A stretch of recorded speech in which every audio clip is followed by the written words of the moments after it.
भगवान श्री कृष्ण कहते हैं कि जो हुआ अच्छा हुआ, जो होगा अच्छा होगा। स्वयं को मुझ पर छोड़ दो, अपने कर्म पर ध्यान दो। कर्म ऐसा जो स्वार्थरहित पाप रहित हो। यदि कोई व्यक्ति प्रेम से, भक्ति से पुष्प, फल, जल भी मुझ पर चढ़ा दे तो उसी भाव से उसे स्वीकार करता हूँ, वह मेरा प्रिय भक्त होता है। कृष्ण ने दुष्टों को भी अपनी गलती सुधारने का मौका दिया, क्योंकि वो किसी मनुष्य को नहीं, उसके अंदर के बुराई को मारना चाहते थे। संदेह की स्याही से संबंध के पृष्ठ पर कभी शुभ अंकित नहीं होता, इसलिए अपने मन के विचार और संबंधों का आधार दोनों ही शुभ रखें। मोहग्रस्त होकर अपने कर्तव्य पथ से हट जाना मूर्खता है, क्योंकि इससे ना तो तुम्हें स्वर्ग की प्राप्ति होगी और ना ही तुम्हारी कीर्ति बढ़ेगी। इस भौतिक संसार का यह नियम है, जो वस्तु उत्पन्न होती है, कुछ काल तक रहती है, अंत में लुप्त हो जाती है, चाहे वे शरीर हो या फल हो। उससे मत डरो जो वास्तविक नहीं है, ना कभी था ना कभी होगा। जो वास्तविक है वो हमेशा था और उसे कभी नष्ट नहीं किया जा सकता। जीवन में आधे दुख इस कारण जन्म लेते हैं क्योंकि हमारी आशाएं बड़ी होती है। इन आशाओं का त्याग करके देखो, जीवन में सुख ही सुख है। अपने परम भक्तों, जो हमेशा मेरा स्मरण या एक चित्त मन से मेरा पूजन करते हैं, मैं व्यक्तिगत रूप से उनके कल्याण का उत्तरदायित्व लेता हूँ। जन्म लेने वाले के लिए मृत्यु उतनी ही निश्चित है जितना कि मृत होने वाले के लिए जन्म लेना। इसलिए जो अपरिहार्य है उस पर शोक मत करो। श्री कृष्ण ने कहा है, अगर तुम्हें किसी ने दुखी किया है तो बुरा मत मानना। लोग उसी पेड़ पर पत्थर मारते हैं जिस पेड़ पर ज्यादा मीठे फल होते हैं। अंतकाल में जो मनुष्य मेरा स्मरण करते हुए देह त्याग करता है, वह मेरी शरण में आता है।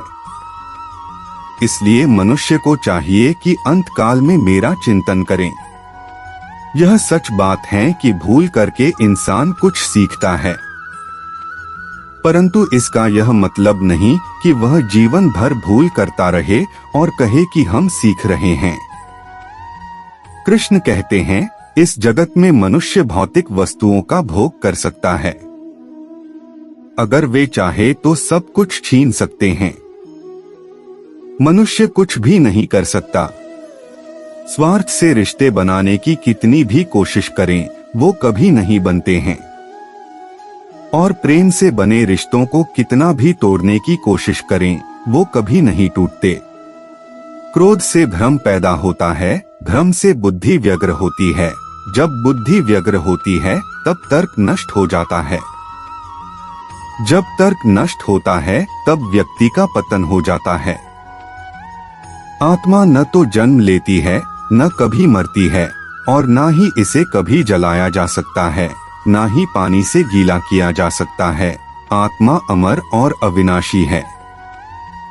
अगर व्यक्ति शिक्षा से पहले संस्कार, व्यापार से पहले व्यवहार और भगवान से पहले माता पिता को पहचान ले, तो जिंदगी में कभी कोई कठिनाई नहीं आएगी। विषयों का चिंतन करने से विषयों की आसक्ति होती है। आसक्ति से इच्छा उत्पन्न होती है और इच्छा से क्रोध होता है। क्रोध से सम्मोहन और अविवेक उत्पन्न होता है। कृष्ण कहते हैं, जैसे प्राणी अपने पुराने कपड़ों उतार कर फेंक देता है, नए को धारण करता है, उसी प्रकार यह आत्मा पुराने शरीर से त्याग करके नया शरीर प्राप्त करती है। तुम उसके लिए शोक करते हो जो शोक करने के योग्य नहीं है, और फिर भी ज्ञान की बातें करते हो। बुद्धिमान व्यक्ति ना जीवित और ना ही मृत व्यक्ति के लिए शोक करते हैं। मन की गतिविधियों, होश, श्वास और भावनाओं के माध्यम से भगवान की शक्ति सदा तुम्हारे साथ है और लगातार तुम्हें बस एक साधन की तरह प्रयोग कर सभी कार्य कर रही है। हर किसी के अंदर अपनी ताकत और अपनी कमजोरी होती है। मछली जंगल में नहीं दौड़ सकती और शेर पानी में राजा नहीं बन सकता, इसलिए अहमियत सभी को देनी चाहिए।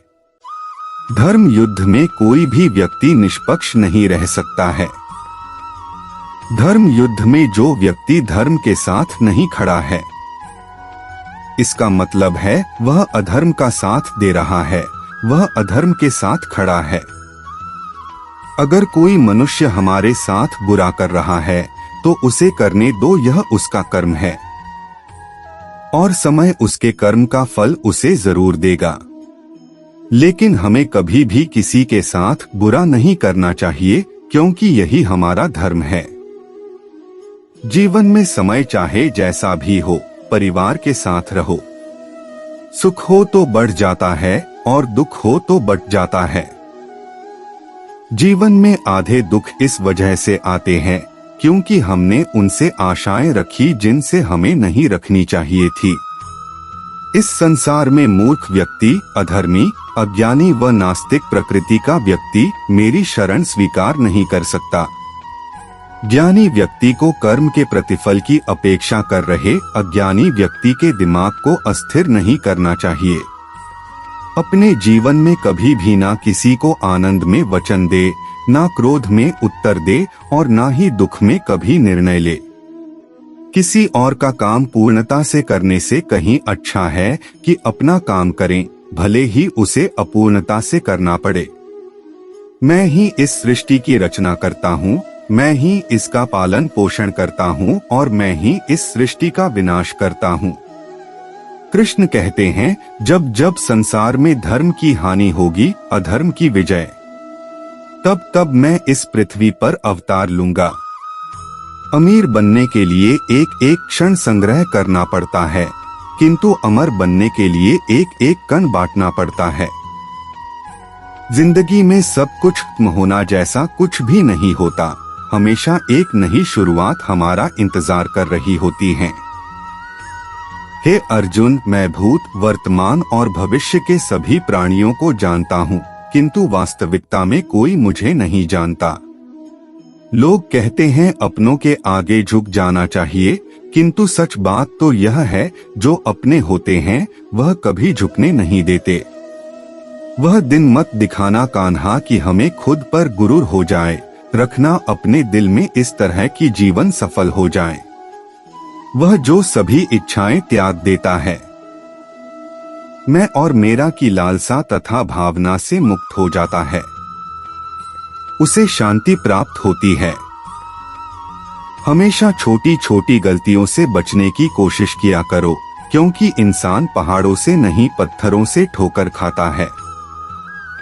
शांति से भी दुखों का अंत हो जाता है और शांत चित्त मनुष्य की बुद्धि शीघ्र ही स्थिर होकर परमात्मा से युक्त हो जाती है। श्री कृष्ण कहते हैं, एक बार माफ करके अच्छे बन जाओ, पर दोबारा उसी इंसान पर भरोसा करके बेवकूफ कभी न बनो। अगर तुम अपना कल्याण चाहते हो तो सभी उपदेशों, सभी धर्मों को छोड़कर मेरी शरण में आ जाओ, मैं तुम्हें मुक्ति प्रदान करूंगा। इच्छा पूरी नहीं होती तो क्रोध बढ़ता है और इच्छा पूरी होती है तो लोभ बढ़ता है। इसलिए जीवन की हर स्थिति में धैर्य बनाए रखना।